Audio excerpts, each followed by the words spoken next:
Good afternoon, everybody. Damon Gonzalez from Latinbox Sports. How's it going? We're here this afternoon. We got a couple of special guests to come on the chat today. Two veteran referees, Jack Reiss and Benjy Esteves from the New York area. It's going to be great having these guys on. I'm kind of coordinating that right now, and they should be able to join us any minute now. Once again, like I said yesterday in our broadcast, man, we really pray and hope that everybody's safe and everybody's doing well at this time. Uh, it's a tough time for our country. It's a tough time for everybody. So, we ask everybody to just, follow the rules and regulations of the CDC. Keep your family safe at all times and do everything you need to do to just, pray and take care of yourselves and get through these tough times that we're all going through right now. So right now I'm getting set and preparing to have Jack Reiss and Benjy Esteves to join us today. And they're about to come on any minute now. Once we have them on the broadcast, we'll be good to go. Some good news I'm hearing. June, late May, there's going to be some boxing. We're looking forward to it. I know Top Rank's going to be doing some stuff behind closed doors. And here we go. We're about to go live with Benjy Esteves. Benjy, how you doing, champ? Good, Damon. How's everything, man? I'm doing good. We're just waiting for Jack. He should be joining us any second now. Man, listen, thank you so much for giving us this opportunity to come aboard and participate with us today. Thank you. These are really tough times. Just, for starters, of course, how are you and the family doing? Is everybody okay? Yeah, thank God. So far, we're good. We've lost a couple of our boxing fraternity. Hi, Jack. Hello, fellas. And we've had a couple of. Sorry, Benjy. No, okay. Nice to see you, Jack. You too. Again, Benjy. Jack, welcome aboard, man. Welcome to the show, Slip Punches. It's great to see you. Thank you, Damon. Thanks for having us, man. It's great. I don't know if you know it, but Benjy and I are like brothers, so choosing each other is like awesome, man. Of course. I got a couple of things that I want to talk about and share with you guys because, before all this started happening, it's really been a tremendous year in boxing. We had some great fights come through and what have you. And I want to start off with you, Benjy. Let's talk about how when you got into boxing, your first time refereeing in the ring, talk about that experience and where was it? As an amateur or a professional? As a pro, your first pro fight. Oh, I was working at, obviously, I was living in New Jersey, still am. And I started in 1992. And I think Arturo Gotti's brother, Joe, was the first fight that I did as a professional. And I always thought that he was going to be the star. And it turns out that his little brother carried the torch. It wound up being Arturo. That's great. So I started in 92.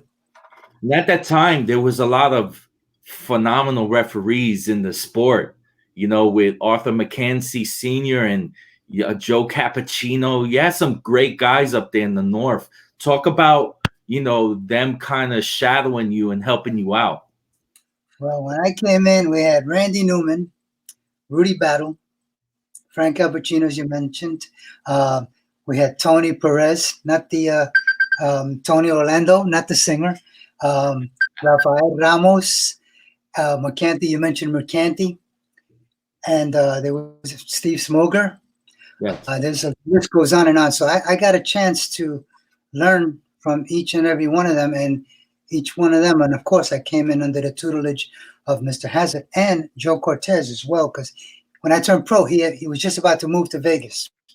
So, but I knew him from before, and we got a chance to mend, and I did learn a lot from each one of them. So it was like a school in progress every time I was out there. That's great. Jack, if you don't mind me kindly asking you, your start when you were a pro, how did that go? I was very, very fortunate. I've been wanting to do it for a long time, and I was bothering. It was Cara Chacon Bobby Jacone's niece, who worked for the California State Athletic Commission. She was up in the office in Sacramento, and I was bothering her every week. I want to get in. I want to get in. And they finally did something that hasn't been done since. They had a professionally organized class in 1998. And it was 102 people, men and women, that started the class. And I think there were 9 of us who graduated. It was a 1-year long in-class program, and the classes were held at LA Boxing downtown next to the Olympic Auditorium. And we had unbelievable Janelle Hernandez, a lot of fighters, Shane Mosley, all there training. They would come by and talk to the class every now and then, tell us what they expected from a referee. And so I was very fortunate. And the teachers, the guys who taught the class, were Marty Denkin, Larry Rosadia, Pat Russell, and Lou Filippo. So I had like some of the most famous referees in the world. When I say famous, really qualified world-class referees teaching, and they had Bob Bird and other world-class refs helping, and we were under a lot of scrutiny. And towards about the 7th or 8th month mark, we broke off into groups, and Marty Denkin, I was fortunate, chose me to be in his group, and he really, really mentored me in the beginning. He gave me a structure and a foundation that helps me to this day. So early in my career, I got to credit him with the tutelage, hours and hours on the phone for years with him in between watching fights, calling him up. Did you see what that guy did? What could be done different or better? And I'm sorry for dragging this on, but, and then later on, I have guys like Pat Russell and other guys. Benjy and I exchange ideas all the time. And we have a little nucleus that we always run to each other. Hey, did you see that? What do you think? And we just make each other better. No, I'll tell you, the referees, it was so important for me to ask you guys to participate in this, because the referees in the sport of boxing, you're the third man in the ring. Sometimes we all sit back and we watch a fight. For example, a year back when we saw Wilder and Fury in the first fight, when you saw those eyes, Jack, and Fury opened those eyes on the ground. I mean, what was going on at that minute? Not to take you back to that fight, but each and every one of you have a significant moment in the sport. Was that one of your significant moments, Jack? Without a doubt, because of the amount of people's eyes that were on the fight. But Benjy will tell you, we think about these things when it's going to happen way before it happens. So our muscle memory and our instinct just tells us what to do. And in that particular point, I was always taught by Dick Young, God bless him, count a champion out. And I watched Kenny Bayless when Pacquiao knocked out Ricky Hatton, and Ricky Hatton was on the ground. I mean, really seizing, but Kenny didn't rush to judgment. He said down, pointed to the neutral corner, and took 3 steps and just made sure there was no coming back to Hatton, and then got down and waved it off. And it taught me a great lesson. Take your time, because the worst thing that can happen is you start waving and the guy's popping up, So it's and Benjy will tell you, we take our time because it's such it's a huge fight. All these big fights that we get to do, it means a lot to the sport, so we want to get it right. Benjy, let me ask you. I mean, you're obviously, as a referee, your soul is in it.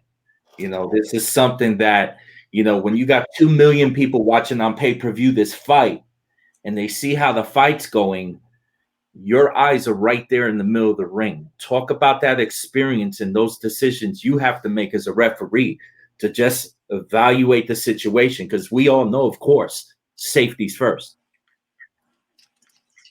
You're freezing up on.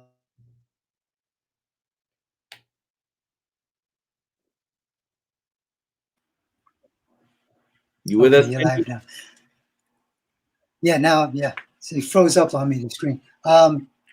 First of all, dude. No, I lost you. I try not to get caught up in the action. We have, like Jack was saying, we have a lot of experience, and we try to implement that in the fight. One of the things that I try to do is, because everybody's nervous. I don't care what anybody says. We're all nervous. But when that bell rings, that's when you put in what you have put into your trade all that training, all that experience, all that videos and conferencing and talking to your colleagues. So I don't get caught up in that. But there's times when you want to make sure, if, for example, if a fighter gets hit and you hear the crowd going, ooh, they react. You want to make sure that you're seeing the same thing, because sometimes the fans, as much as they want to kill you sometimes, they will help you. So that's one of the things that I try to get myself into when I'm doing the fight. I once was asked, what are you thinking about when you're in the ring? And this is how you can stay focused. As you're moving in the ring, you might be blocking a judge. I just passed the neutral corner. The doctor's over here. This way you're into the fight. Instead of thinking, am I in position? Am I moving well? Because once you do that, you just lost focus. Definitely. Jack, I want to ask you something in a second in regards to your trip to Tokyo, Japan with the WBO. And before we do that, Benjy, one thing you guys as referees that, I have the honor to have a smaller sanctioning body, which Benjy, you sanctioned and refereed one of our championship fights in Philadelphia. It was Brandon Pizarro. And we were so grateful for you giving us that opportunity to be the third man in the ring for that. Your participation in education when you're at these conventions and events and everything that's happening. Talk about your position as a referee. That is so key that a lot of people don't really understand the hard work that you put in. Well, first of all, you can't get caught up. A lot of the stuff that I do is this gentleman right here, Jack Reiss, goes all over the world and conducts seminars. I have a beneficiary of that. We do it on conference call, we do it live. And so when you go to these conventions, you have to get that stuff that you've learned and implement it and use it. It's a good feeling. It's a good feeling when the fight's over and everybody goes home. Your job is completed and you've done as much as you can to take care and protect these fighters, and to make sure that, and we were talking about this yesterday, Jack, in the conference, to make sure that we do the right thing, to make sure the right job and the right call is made. We're not perfect, but we try to do as best as we can. And Jack, you as well, man. You gentlemen, members of the ABC boxing commissions, your trip to Tokyo and going all over the world. Talk about your foundation and giving back what was given to you. Damon, I am so happy you asked that question. And Benjy's being modest because, Benjy and I go back.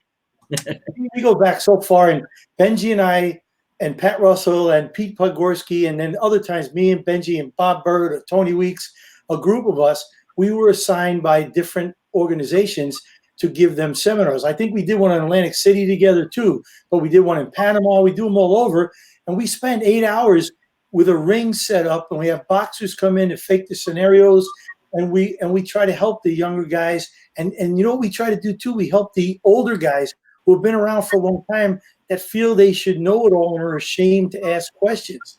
And more recently, I've been fortunate. I got assigned as one of the 2 ABC certified referees. So I go around teaching for the ABC. But just recently, Pat Russell and I decided to really give back. And we started a boxing referees course. It's coming up in September. It's called Soul Arbiter.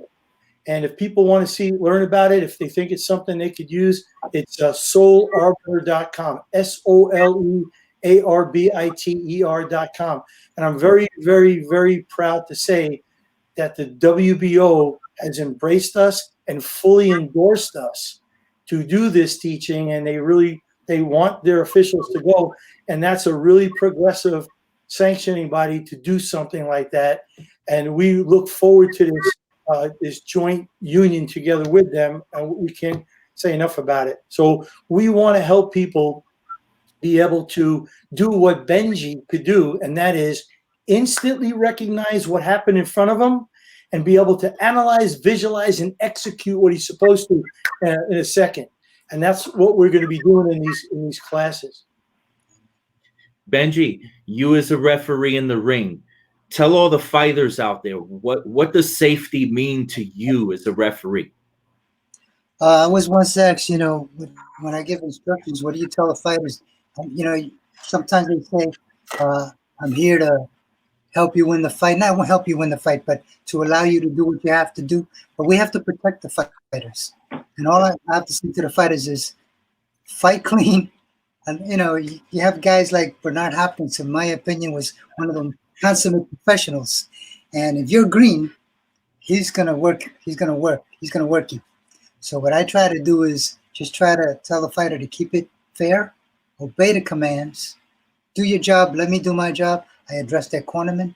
You do your job, let me handle mine. And basically, it's all on the same level. And of course, number one is the safety of the fighters. I'm there to protect them. I'm not there to help them, but I'm not there to hurt them either. Absolutely. With, of course, as we mentioned in the beginning of the broadcast, with everything going on with the coronavirus and safety measures that everybody's taking here in America and all over the world, have you guys gave it some really thought? What are your thoughts, and what do you guys, starting with you, Jack, what do you guys think might be different when the sport of boxing, when the bell rings again? I mean, do you have any ideas? Do you have any direction that you would like to see things go? Well, it's already been happening. There's been meetings with the major not sanction bodies, the organizations, the promoters. I'm sorry, promoters like Top Rank put out a statement. He's been in communication, as is Golden Boy and Matchbook. They've all been in communication with my executive officer, Andy Foster, and Andy has put together a plan, and we're waiting for Governor Newsom, our guy, Okay. to give us that. He put out a 4-phase plan, and we're in phase 2.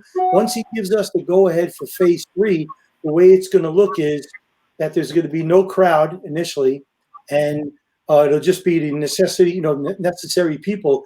And it's actually a good idea. So the first month or two, it's going to be only the large shows, but it's going to give the opportunity for the promoter to save money, because he's not going to need to rent Madison Square Garden or the Staples Center. He could do it in a ballroom in a hotel, put the camera crew, the essential people, and that's it.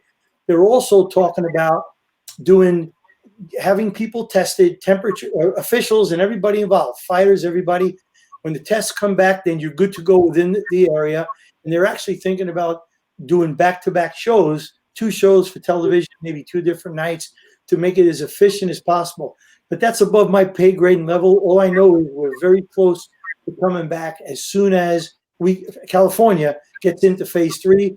And I know Bob Arum was talking to Bob Bennett, and they're trying to get that going in Las Vegas as well. And Kim Sumler's ahead of the curve too. I'm sure Benjy in New York and Larry Hazard, they're looking at it real close too. Any feedback, Benjy, on up there in New York, Philadelphia, or New Jersey?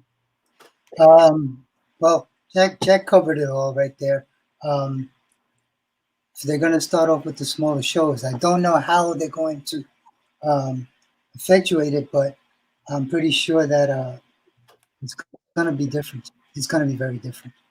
But I like the idea of testing for the temperature, and if there's a problem, nip it in the bud.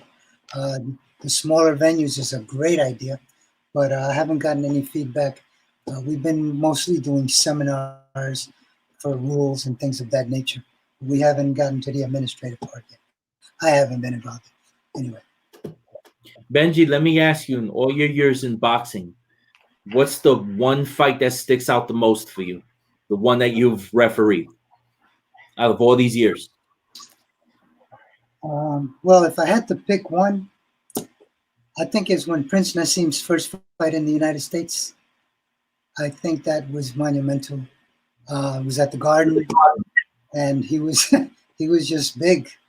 And Kevin Kelly, I knew him since he was a kid, so it was pretty. I would have to pick that one. And just to top it off, I went into that arena thinking that I had Junior Jones against Kenny the McKinney. I didn't find out until I got to the arena that I had the main event. So I had to make a mental adjustment immediately. Wow. How about you, Jack? Which is the one that sticks out the most out of all your fights? I'm very fortunate to have, it's all about moments, like with your marriage. You don't remember every single thing, but you remember moments with your wife. Well, boxing is our mistress, so we have our moments with our mistress. But I had a real funny one, and what sticks out is when Andre Ward fought Edwin Rodriguez, they just hated each other. I mean, it was bad blood, and they got rambunctious, and they weren't stopping when I was telling them to stop, and they were tied up in a weird position, and I had to dive in to physically stop them, and Rodriguez clipped me in the chin, and it rung my bell. And I shoved them off and sent them to the corner, but I had to like shake it off because my bell was rung for sure. Wow. We've all been hit, Jack. We've all been hit. Yeah. How about you, Benjy? Give us a fight when you were clocked by accident. I got clocked once. Well, not hurt, but hit. I got hit once when I was doing a fight at the Garden. I don't remember which one it was exactly, but it was so loud the fighters didn't hear the bell. So I usually when they keep fighting, instead of trying to break them, I try to squeeze them together because they don't like to be mushed. And as I was trying to do that, I got hit. I got hit in the neck. Thank God I wasn't hurt. But we get hit. We get hit. Hey, Damon, I just got to add, the reason why it was so funny to me was, Benjy and I fought. I've been hit in the face a lot. I'm married to a Latin woman, a Puerto Rican. I get hit in the face a lot. But that night when I got hit, when I separated them and I walked over to tell the commission what I was about to do, there was 2 commissioners, chief inspector, and the executive officer. There was 5 people sitting there. And when I looked down, I saw this. They were shocked. They didn't know what they were going to do. And it just made me start laughing. They were like looking up and awe. You okay? It was funny. It happens. Yeah, Jack, I was with you at the StubHub Center. I had the opportunity to watch you read the rules and regulations to fighter Eric Zalubin, I believe. Yes. That was I'm trying to remember. Did he fight Ishe Smith? Davis fought that night? Ishe Smith, maybe? Yes. Yeah. Well, what we did was I gave pre-fight instructions. It wasn't a rules meeting. It was in the dressing room, right? Yes. Yeah, it was a pre-fight instructions. It's a little different than the rules meeting. And I was happy to have you. And I've told you this. I'm sure Benjy will tell you the same thing. You're invited anytime you want to come in with us to that thing. It's really good that you would be there to cover this stuff and educate people when what we're actually trying to accomplish when we're in that room. It's when we take control. That's when Benjy and I establish our control. Thank you. Benjy, through these tough times right now, what would you want to say to all the fighters, the fans, all the boxing community out there right now? You have any message you want to give everybody? It's going to get better. I don't know when, eventually, but just keep doing the fighters, keep your training, referees stay sharp, because you don't know when this is going to turn around. Continue to do the educational part by attending the seminars, watch as much boxing as you can, and talk to your colleagues and share your knowledge, because it will get better. Thank you, Benjy. Really appreciate those comments. Jack, how about you? Well, as far as the fighters go, those are young guys. You can't stop them. And I see a lot of videos on Facebook and other social media where they're already training. But I do want to say this, and I don't mean to be disrespectful in any way, shape, or form, but if you're an official in today's society with the amount of technology we have, if you're not staying in touch with boxing and training, shame on you, because there is so much going on. Me and Benjy see each other a couple times a week on training sessions with the Nevada State Athletic Commission, the California State Athletic Commission. Pennsylvania is doing it. There's Zoom, Facebook, Zoom training center, sessions like this, where we'll come on and we'll show fights and we'll discuss them. What could have been done different? What could have been done better? They'll show rounds, and we'll judge them. And it keeps your mind into the game, and it helps you improve in a very unintimidating manner, because you learn without being picked on. You get to see some stuff. So the officials should be doing this. And look, 2 old guys like Benjy and I, we don't miss any of them. We have passion for this sport. So they should be doing it. Am I wrong, Benj? Absolutely. Absolutely. Absolutely. This is something that we do. This is not a game. You can't play boxing, as you've heard the expression. So you have to stay professional, and you have to maintain your level of excellence. And again, could I just say, I know this sounds like a sales pitch, and it kind of is, but if anybody wants to be a professional boxing referee, just learn about boxing, increase their skills, please look at our website and decide maybe this is something that could benefit you. Soularbiter.com. It's a 3-day, 26-hour course of videos, 10 hours a day, and then the third day in the gym of just going over scenarios with fighters, and you're actually in the ring with them. And it's the stuff that me and Benjy got to do for 5 and 6 hours at a time, but we're going to do it for 3 full days. Now, is this a free viewing on that website, Jack? It's not. It's actually hands-on live training. It's not. There's not going to be any web broadcast or anything like that. It's hands-on live training. We're going to limit the course, so there's going to be more one-on-one with each guy, and it'll really benefit anyone coming in, somebody in USA Boxing or a young professional or even an older professional that needs to review his skills and his philosophies. Because a lot of what Benjy and I do is philosophical. We make a decision based on our belief of what we're seeing, what's fair. You know, let me give you a takeaway that we do in our class. How do you look at a situation? There's 3 ways. Number 1 is safety. Never violate safety. You got a problem, the safe way to go is better. Let the fighter live and fight another day. If safety is taken care of, do what's fair for the fighters. That's the second priority. And if safety and fairness are taken care of, do what's best for boxing. And that goes through our brains in an instant when we're in the ring, because we've embedded it by beating it into ourselves for all these years and watching tapes and analyzing. So we do stuff like that.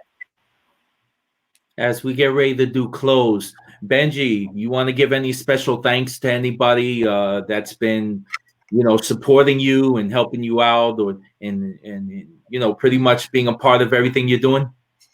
Well, I thank Jack all the time, so I'm gonna include him in this. But I want to thank people there's just so many people to thank. Mr. Hazard for giving me the opportunity, Joe Cortez for being one of my mentors, Steve Smoger, Rafael Ramos, Randy Newman, Pat Russell from California.